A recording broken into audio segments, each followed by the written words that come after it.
अस्सलाम वालेकुम दोस्तों, उम्मीद है आप सब लोग खैरियत से होंगे। आज हम आपको सिखाएंगे सिंपल पेपर का इंट्रोडक्शन। कल हमने सीखा था कि रिसर्च कैसे कंडक्ट की जाए, तो आज हमने उसी टॉपिक का एक सिंपल पेपर उठाया है और हम आज देखते हैं कि रिसर्च में क्या क्या ऐड होता है। तो जैसे कल मैंने सिखाया था कि पहले तो सिलेक्ट रिसर्च टॉपिक। तो कल हमने ये टॉपिक लिया था effects of audio visual aids in enhancing learning of students at secondary level. अब हमने टॉपिक तो सिलेक्ट कर लिया था, तो पहले उसके बाद अब हमें लिखना था एब्स्ट्रैक्ट। तो ये हमारा है उसी टॉपिक का एब्स्ट्रैक्ट। अब एब्स्ट्रैक्ट में जो चीज़ें होती हैं वो यही होती हैं कि हमने कौन कौन सी चीज़ें ऐड करनी होती हैं। ये देखिए, the purpose of this study was investigate effect of audio visual aids in enhancing learning of students at secondary level. This study was descriptive and survey to investigate the effect of audio visual aids enhancing learning of students at secondary level. यानी हमें वो चीज़ें बता रहे हैं कि ये descriptive research है और हम इस टॉपिक पे रिसर्च कर रहे हैं। Target is teachers to investigate impact of your ads enhancing the learning process at primary level in the attack and population of this study were teachers of 10 private and public schools. The sample size of the research was 100 teachers of 10 private and public schools. देखिए, abstract में 100 teachers ले रहा है, private और public. तो ये research जो है सैम्पल है वो यहाँ पर हमें बता रहा है, यानी जो जो चीज़ें होंगी वो हमें यहाँ पर दिखा रहा है। उसके बाद ये टेबल ऑफ कंटेंट्स 5 चैप्टर्स पर डिपेंड होती है। इंट्रोडक्शन पर होती है, लिटरेचर रिव्यू पर होती है, रिसर्च मेथोलॉजी पर होती है। Chapter 4 data analysis and interpretation, फिर समरी, कॉन्क्लूजन्स एंड रिकमेंडेशन। तो ये 5 चैप्टर्स पर रिसर्च हमारी बेस करती है। अब आते हैं हम चैप्टर नंबर 1 पर। चैप्टर नंबर 1 पर देखो, इंट्रोडक्शन है। इंट्रोडक्शन हमारे टॉपिक के हवाले से this examination is going to explore the impact of your aids enhancing improving learning of study at auxiliary dimension. यानी हमारा जो टॉपिक होगा उसका हम इंट्रोडक्शन लिखेंगे। चाहे आप नेट से लें, चाहे आप आर्टिकल पढ़ लें, वहाँ से ले सकते हैं। अब हमने इंट्रोडक्शन, ये देखो आपके सामने इंट्रोडक्शन लिखा हुआ है। इंट्रोडक्शन लिखने के बाद फिर हम स्टेटमेंट ऑफ द प्रॉब्लम लिखेंगे। स्टेटमेंट ऑफ प्रॉब्लम में क्या होता है, हम अपना टॉपिक जो होता है जिस पे हम काम कर रहे होते हैं वो हम लिखेंगे। Effects of visual aids enhancing learning of students at secondary level. फिर रिसर्च ऑब्जेक्टिव्स होते हैं।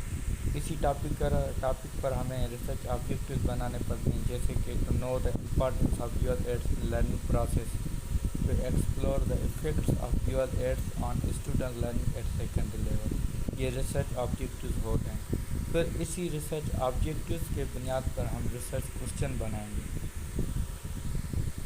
जैसे कि what is the importance of visual aids in learning process, what are the effects of visual aids on student learning at secondary level. और research question बनाएंगे। फिर अब आते हैं significance of the study.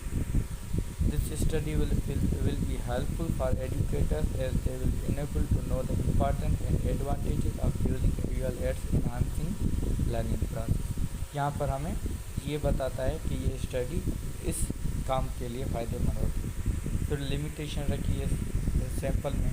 Limitation के बाद डेलिमिनेशन ऑफ द स्टडी, यानी ये जो डेलिमिनेशन है वो सेकेंडरी लेवल पर बुनियाद करती है। फिर रिसर्च मेथोलॉजी कि ये जो रिसर्च है डिस्क्रिप्टिव है। फिर पॉपुलेशन बताएंगे कि पॉपुलेशन कौन सी है। यहाँ पर पॉपुलेशन जो ली गई है 5 प्राइवेट स्कूल्स हैं, 5 पब्लिक स्कूल्स हैं। और जो सैंपल लिया गया, सैंपल 100 फीमेल टीचर्स लिया गए हैं। फिर रिसर्च इंस्ट्रूमेंट के रिसर्च कंडक्ट करने के लिए कौन कौन से आपको रिसर्च इंस्ट्रूमेंट की ज़रूरत पड़ती है। यहाँ पर क्वेश्चनरी बनाए जाते हैं। क्वेश्चनरी बना के फिर स्कूलों में डिस्ट्रीब्यूट करने पड़ते हैं। फिर डेटा कलेक्शन, जो डेटा आप कलेक्ट कर लिए इन स्कूलों से वो हमें यहाँ पर डेटा कलेक्शन में लिखना पड़ता है। फिर डेटा एनालिसिस, जो क्वेश्चनरीज आपने एनालाइज किए उन क्वेश्चनरीज को आपने यहाँ पर एनालाइज कर लेना है, डेटा एनालिसिस। फिर हमारा होता है chapter 2 review of related literature. यहाँ पर थ्योरेटिकल फ्रेमवर्क देना पड़ता है अपने टॉपिक के हवाले से। अब हमारा टॉपिक था एविएट्स, तो यहाँ पर देखें learning is a mind boggling process, यानी लर्निंग के हवाले से बैकग्राउंड जो फ्रेमवर्क होता है थ्योरेटिकल फ्रेमवर्क में हमें वही लिखना होता है। तो ये जो है थ्योरेटिकल फ्रेमवर्क हमारे टॉपिक के हवाले से लिखा गया है। उसके बाद जो आता है वो हमारा है रिलेटेड टर्म्स होते हैं। रिलेटेड टर्म्स में क्या क्या चीज़ आती हैं टॉपिक के हवाले से। एविएट्स था हमारा टॉपिक, तो एविएट्स के हवाले से देखो यहाँ पर आइडियल एड्स को लेकर हमको डिफ़ाइन किया गया है। फिर एविएट्स डिफ़ाइन करने के बाद क्वालिटीज़ पर आता है। क्वालिटीज़ रिलेटेड टर्म में आप आइडियल एड्स, तो उनको डिफ़ाइन कर लिया गया है। फिर सेक्शन क्राइटेरिया, ये भी रिलेटेड टर्म है, यानी रिलेटेड लिटरेचर रिव्यू में रिलेटेड चीज़ें लिखी जाती हैं। फिर काइंड्स ऑफ आइडियल एड्स, फिर विजुअल एड्स, फिर आइडियो एड्स, आइडियल एड्स, ये रिलेटेड चीज़ें हैं जो एक्शन एड्स। फिर instructions role when using ideal aids in classroom, तो ये टर्म है जो लिटरेचर रिव्यू में ऐड करने होते हैं। फिर हमारा आता है chapter 3 research methodology. Research methodology में थोड़ा सा इंट्रोडक्शन लिखना पड़ता है कि this chapter deals with the method and procedure of the study, कौन से मेथड्स कौन से तरीक़ेकार इस्तेमाल किया गया है। फिर रिसर्च डिज़ाइन को बयान किया गया है। It is a descriptive and survey research about the effect of visual aids in enhancing learning of student at secondary level. फिर पॉपुलेशन के रिसर्च की पॉपुलेशन कौन सी है, यहाँ पर पॉपुलेशन जो ली गई है वो 100 फीमेल टीचर्स हैं। फिर सैंपल लिया गया है, सैंपल कौन सा है हमारा, सैंपल भी हमारा जो है 100 फीमेल टीचर्स है private public. Research instrument data analysis. फिर चैप्टर 4 होता है, चैप्टर 4 में analysis and interpretation of data, यानी हमें डेटा कलेक्ट करनी पड़ती है, हम आइटम्स बनाते हैं, वो हमने स्कूलों में डिस्ट्रीब्यूट करना पड़ता है। यहाँ पर देखिए एक आइटम बना दिया, टीचर से डेटा कलेक्ट करा है, you have enough understanding of visual ads, तो ये एक आइटम बना दिया गया है। तो ये सारे उनका ग्राफ है। ये दूसरा आइटम लिया गया है, यानी ये आइटम्स और उसके ग्राफिक्स जो हैं वो हमें चैप्टर 4 में लिखने पड़ते हैं। तकरीबन 25 आपने आइटम बनाने होते हैं रिसर्च में। बस यही हमें रिसर्च के चैप्टर 4 में लिखना पड़ता है। उसका ग्राफ कितने बंदों ने लाइक किया है, कितने बंदों ने इस चीज़ को डिसलाइक किया है, वो ग्राफ के हवाले से बनाने पड़ते हैं। ठीक है, ये हमारे चल रहे हैं अभी तक आइटम्स जो चैप्टर 4 में आते हैं। ये सारा चैप्टर 4 चल रहा है। ये एक देखो यहाँ पर आइटम लिया गया है, use of visual ads make memory strong in long term. तो यहाँ पर फ्रीक्वेंसी परसेंटेज बता रहा है, स्ट्रांगली एग्री, यानी 0% किसी ने भी एग्री नहीं किया, 95% यहाँ पर देखो एग्री किया गया है। तो ये हमें उसका फिर पैराग्राफ बनाना पड़ता है।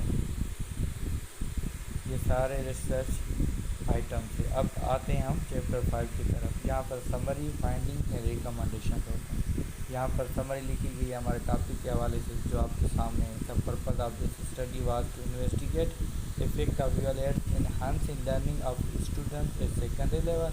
This study was descriptive and surveys to investigate the effects of visual aids enhancing learning of student at secondary level. ये सारा समरी है। फिर फाइंडिंग्स बतानी है, जो हमने आइटम्स बनाए थे उन आइटम्स की हमें फाइंडिंग्स बतानी है कि जो आइटम हमने बनाए थे उन आइटम को कितने बंदे परसेंटेज लाइक करते हैं और कितनी परसेंटेज तक जो इंडिविजुअल्स हैं वो डिसलाइक करते हैं। तो यहाँ पर जो पहला हमारा है, you have enough understanding of visual ads, ये आइटम था हमारा चैप्टर 4 में। तो यहाँ पर देखिए 1.84% टीचर्स एग्री हुए हैं और 2.9% डिसएग्री होते हैं। तो ये हमारी फाइंडिंग्स है। ये हर एक आइटम्स की अलग अलग डिफरेंट फाइंडिंग्स लिखी गई यहाँ पर। ये फाइंडिंग्स लिखने के बाद फिर ये सारे आ जाते हैं डिस्कशंस पे। फिर डिस्कशंस होती है कि इफ़ेक्ट ऑफ आइडियल एड्स काम करता है स्कूलों में कि नहीं। फिर आती है हमारा कॉन्क्लूजन, जो लास्ट में होता है कॉन्क्लूजन। कॉन्क्लूजन क्या निकला? The exploration reason that utilise your health training technique invigilators considering and improve learning condition in a study hall। यहाँ पर हमें कॉन्क्लूजन लिखना पड़ता है। फिर रिकमेंडेशन में क्या होता है? Government should pay attention to introduce new strategies to overcome problems. यानी जिस टॉपिक पर हम रिसर्च कर रहे हैं तो आगे कौन सी स्ट्रेटजीज बनाई जाएं जो इस प्रॉब्लम्स को सॉल्व किया जाए। तो ये हमारी थी रिसर्च